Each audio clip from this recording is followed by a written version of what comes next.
but he must be punished.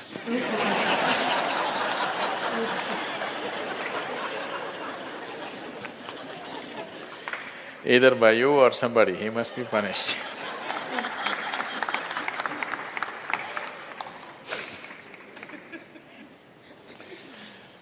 Oh, what kind of punishment do you normally give to people? Already enough punishment has been given, isn't it? Already it's been given. The ugliness, the nastiness, the silent treatment, everything has happened. So what more punishment you want to give? Your thing is there is no remorse on the other side.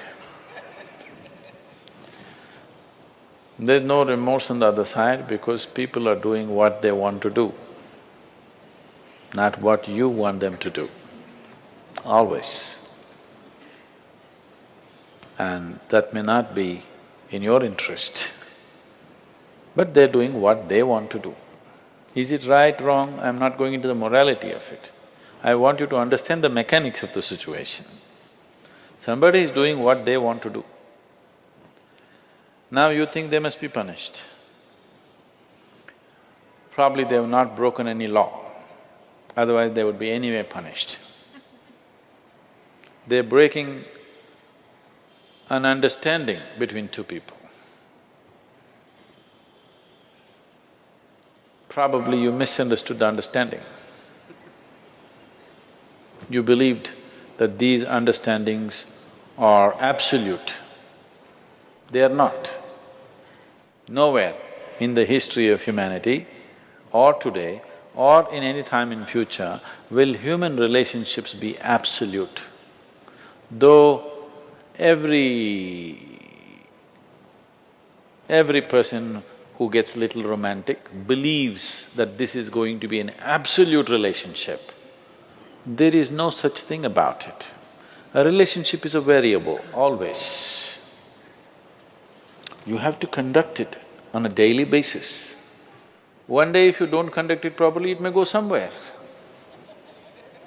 Yes or no? No, please look at it as it is. You have to conduct it right. So, no, I'm doing my best. Obviously somebody feels your best is not good enough for them. No, I want you to come to terms with this. This is not about… I'm not saying what they're doing is right or wrong, that's not for me to say. All I'm saying is, this is how human beings are functioning for ages and still are. I'm saying, first of all, you need to understand, relationships will never ever be absolute. There will be variables that it's juggling that you have to do. If you're juggling with fireballs, sometimes it'll spill out. Takes lot of skill and attention. Yes or no? You married, many of you. Doesn't it take a lot of skill and attention? Yes. If you don't pay any attention, you don't know what the hell is happening. It takes a lot of attention, isn't it? Someone just called me from some country in Europe and, "Sadhguru, I'm just doing housework, come and save me." Take me away to your ashram, I'm just doing housework. She's washing dishes and stuff. Well, very affluent, but has 4 children. So all the time there is something to do endlessly. And today the maid did not turn up, so you have to wash the dishes. 4 children are there, you got to wash the dishes, you got to wash everything. So I'm saying, you need to understand this. A relationship is a variable reality. It is not an absolute reality. If you want to have an absolute relationship, you must hold relationships with the dead. That's the reason why a lot of people choose God, because it's an absolute. You can handle it whichever way you want. If you didn't think of him for 10 days, and on the 11th day if you think of him, he's still there. You do that to your husband or wife or somebody, then something else will happen. You went away, got busy, forgot about God for 3 years. Again you can think, still there. So if you want to have an absolute relationship, you should not choose human beings. Human relationships are variables, needs lot of attention. So that's why some people decide in their life they don't have the time and the energy to manage such things, so they take another path where there is no such obligation. They close their eyes, they're by themselves, they don't care who is around them, what's around them. So you can't do that. I think it's best, in trying to punish somebody, you will only end up punishing yourself. They're doing what they want to do. It's best that you see what is it that you really want with your life.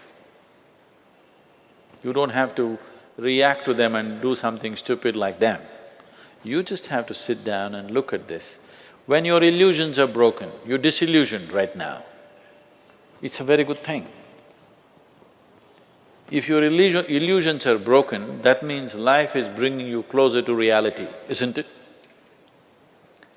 So this is an opportunity for you to sit down and see, what is the nature of my life? Why is it? See, this piece of life is a complete piece of life, isn't it so? Is it half a life? Are you a half a life or a full life? Full life. Why is it that it feels so incomplete that it needs another person to fill this life? Why is it? It's time to look at it, isn't it? If this is a full life, this is complete by itself. But right now, you made it in such a way that this cannot exist with that one and that one, without that one and that one and that one. So somewhere it's an incomplete life, or at least it has not realized the fullness of its nature, isn't it? This is a complete piece of life, packed with creator and creation together. Very great combination. If you… this is a time when life knocks at your door like this, it's time you look deeper rather than reacting and trying to fix somebody else. Punishing somebody else is not going to transform your life, not going to make your life beautiful in any way. Some sick satisfaction you'll have for 2 days, after that you'll feel guilty about that also. Yes, initially when this emotion is hot, it gives you satisfaction. After some time when you look back, you'll feel ashamed of yourself. So don't go that way. This is an opportunity. Somebody is opening up a spiritual dimension for you, really. Somebody is making you realize how fragile all these things are. They can cheat you, they can run away, they can divorce you, or they can fall dead, isn't it? If they fall dead, you wouldn't think that he cheated me. Would you think? No. But whichever way you denied, isn't it? The important thing is you denied something. How he did it is not the problem. He denied you something either by death or divorce or cheating or whatever you call it. But essentially you got denied. You can be denied only because you are in a certain illusory state of believing that this is half a life and it needs another half from somewhere. No, this is a complete life. If you blossom as a complete life, you will see relationships will be of a completely different nature. It will be more of coming together and sharing, not of extracting. It has to transform. If it has to transform, you have to transform. This is a great opportunity somebody has given you. Stop using this word, somebody cheated me. Just say somebody is pushing you towards ultimate reality from an illusory state. We must thank that person. We must be grateful. Instead of keeping you in an illusion, instead of keeping you in your life for a whole lifetime, so soon they're making you realize this. Otherwise you will know this at the time of your death. Yes. You'll know at the time of your death, when you're dying, I'm scared, why don't you come with me? You'll say, no. So at that last moment, instead of knowing, it's better to know now.